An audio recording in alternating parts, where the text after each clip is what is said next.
حکمرانی ہے اور حکمرانی کے لیے آپ کو علاقہ اور مملکت کی ضرورت ہے۔ ہم اس لیے مطالبہ کر رہے ہیں اس پاکستان کا۔ کہیے عزیزان ماں، اس سے زیادہ واضح، اس سے زیادہ بین چیز کہیں اور آپ کو ملے گی؟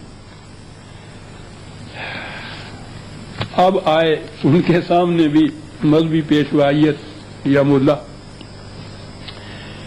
انہوں نے سن 38 میں علی گڑھ یونیورسٹی کے طلباء کو خطاب کرتے ہوئے کہا تھا کہ مسلم لیگ نے کم از کم ایک کام تو کر دیا ہے، اور وہ یہ کہ اس نے تمہیں مسلمانوں کے رجعت پسند عناصر کے چنگل سے چھڑا دیا ہے اور اس خیال کو عام کر دیا ہے کہ جو لوگ خود غزی کا مفاد پرستانہ کھیل کھیل رہے ہیں وہ قوم کے غدار ہیں۔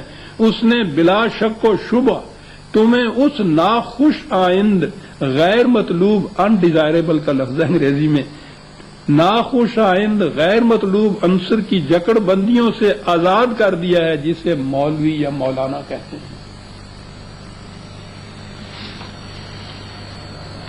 انہوں نے 1946 میں دلی میں مسلم لیجسلیٹرز کی جو کانفرنس ہوئی تھی، کنونشن ہوئی تھی، اس کے آخری اجلاس سے خطاب کرتے ہوئے فرمایا کہ اسے اچھی طرح سمجھ لیجئے کہ ہم کس مقصد کے لیے لڑائی لڑ رہے ہیں، ہمارا نصب العین کیا ہے۔ ہمارا نصب العین تھیوکریسی نہیں، ہم تھیوکریٹک اسٹیٹ نہیں بنانا چاہتے، ہم قرآنی مملکت بنانا چاہتے ہیں۔ اور انہوں نے تشکیل پاکستان کے بعد بحیثیت گورنر جنرل فروری 48 میں امریکہ کے نام اپنے براڈ کاسٹ میں یہ کہا تھا کہ پاکستان کی مجلس قانون ساز نے ابھی پاکستان کا دستور مرتب کرنا ہے، میں نہیں جانتا کہ اس کی آخری شکل کیا ہوگی، کچھ بھی ہو۔ یہ مسلمہ بات ہے کہ پاکستان میں کسی صورت میں بھی تھیوکریسی رائج نہیں ہوگی۔ اب آگے بتایا تھیوکریسی ہوتی کیا ہے۔ تھیوکریسی رائج نہیں ہوگی جس میں حکومت مذہبی پیشواؤں کے ہاتھ میں دے دی جاتی ہے کہ وہ بذام خیش خدائی مشن کو پورا کریں۔ پاکستان میں یہ کہا کہ نہیں ہوگا صاحب۔ آپ سوچ لیجئے اس کے بعد کہ یہ دین جو اقبال اور قائد اعظم پیش کر رہے تھے، یہ مذہبی پیشوائیت کو کسی طرح بھی سوٹ کرتا تھا۔ انہوں نے اس کی تردید نہیں کی کہ آپ غلط کہتے ہیں۔ میں بھی عرض کروں گا کہ اس میدان میں تو یہ ہیج میئر سامنے تھا، بہرحال یہ نہیں تھا۔ انہوں نے کہا یہ کہ یہ جو کہتے ہیں کہ اسلام کے لیے ایک الگ مملکت کی ضرورت ہے، یہ مفروضہ ہی غلط ہے۔ اسلام کے متعلق انہوں نے کہا یہ وہی چیز جو میں نے ابھی عرض کی ہے۔ وہ اسلام کا تصور جو پیش کر رہے تھے، یاد رکھیے کہ ان کے مقابلے میں جو لوگ تھے وہ یہ یوں ہی پکی روٹی والے ملا نہیں تھے، بڑے جید علماء تھے، ان کا بڑا نام تھا، ان کا بڑا مقام تھا۔ مولانا ابوالکلام آزاد، علم کی دنیا میں ان کا نام لیتے ہوئے لوگوں کی نگاہیں جھک جاتی تھی۔ مولانا حسین احمد مدنی، دارالعلوم دیوبند کے شیخ الحدیث، جمعیت العلماء ہند کے صدر، مفتی کفایت اللہ، مولانا احمد سعید، حفظ الرحمان سے ہاروی، پورا دیوبند کا وہ جز 2-4 کے جنہوں نے تائید کی تھی مسلم لیگ کے مطالبہ کی، سب کے سب اس کے خلاف تھے۔ وہ کہتے کیا تھے؟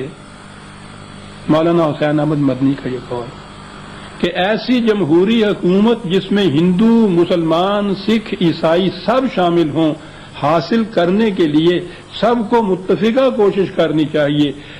ایسی مشترکہ آزادی اسلام کے اصول کے عین مطابق ہے اور اسلام اس آزادی کی اجازت دیتا ہے۔ اور اس کے بعد انہوں نے کہا کہ یہ حضرات مسلم لیگ والے یہ کہتے ہیں کہ ہمارا مطالبہ اور تحریک اسلام کے تحفظ کے لیے ہے۔ کہا کہ کانگریس میں ہمیشہ ایسی تجاویز آتی رہتی ہیں اور پاس ہوتی رہتی ہیں جن کی وجہ سے مذہب اسلام کے تحفظ اور وقار کو ٹھیس نہیں پہنچ سکتی، محفوظ رہتا ہے کانگریس کی طرف سے، ہندوؤں کی طرف سے، انہوں نے یہ کہا تھا کہ پنڈت جواہر لال نہرو کے متعلق میں جانتا ہوں وہ ضمانت دلا چکا ہے کہ آپ کے اسلام کی پوری آزادی آپ کو حاصل ہوگی۔ کس اسلام کی آزادی حاصل ہوگی؟ وہی جو ملوکیت کے دور کا مذہب چلا آ رہا تھا۔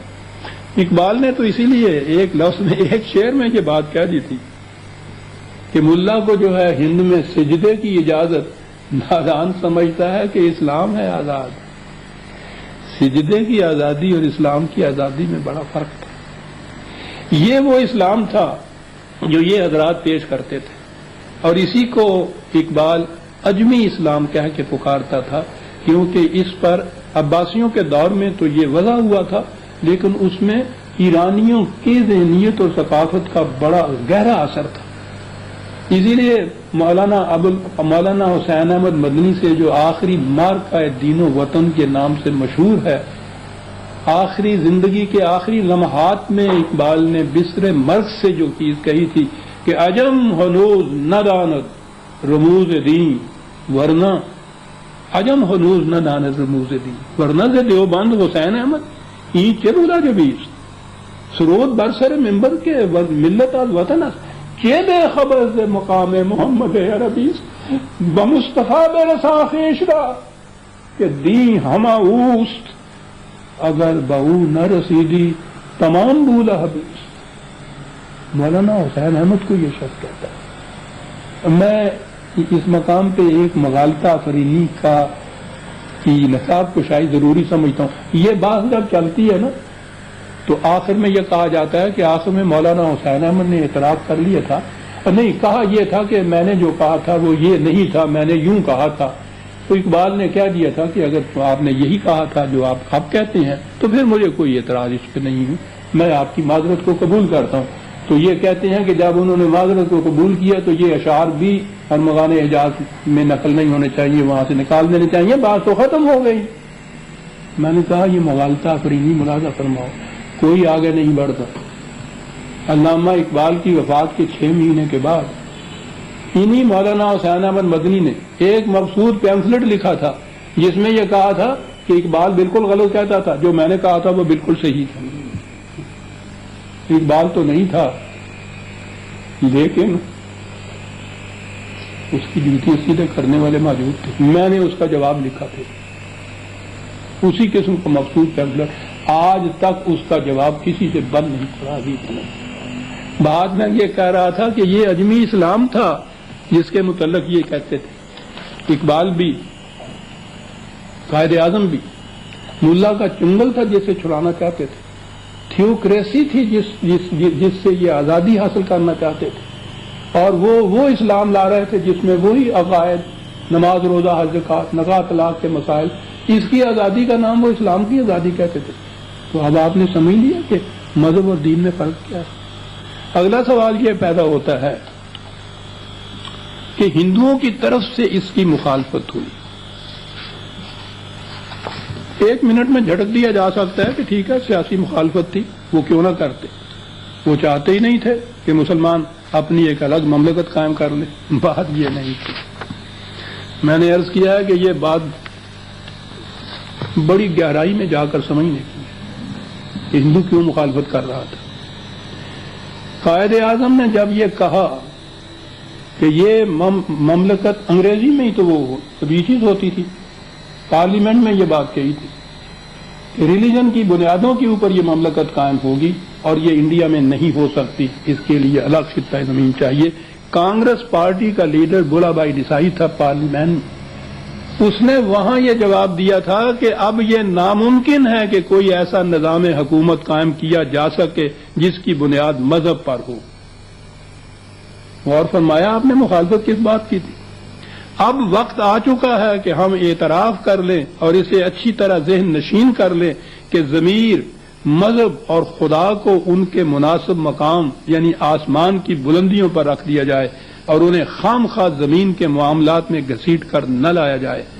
اس بات کا تو تصور بھی نہیں کیا جا سکتا کہ اگر مذہب کو سیاست سے الگ نہ کیا جائے تو کوئی نظام حکومت قائم رہ سکتا ہے۔ عصر حاضر میں بہترین نظام حکومت اس نظریہ پر قائم ہو سکتا ہے کہ جغرافیائی حدود کے اندر گھرا ہوا ایک ملک ہو اور اس ملک کے اندر رہنے والے تمام افراد معاشی اور سیاسی مفاد کے رشتے میں منسلک ہو کر ایک قوم بن جائے، ایک حکومت قائم کر لے۔ یعنی یہ کہ اب وہ دور نہیں رہا کہ مذہب کی بنیادوں کے اوپر حکومت قائم کی جا سکتے، یہ بات۔ اور اس پر ہندوستان ٹائمز نے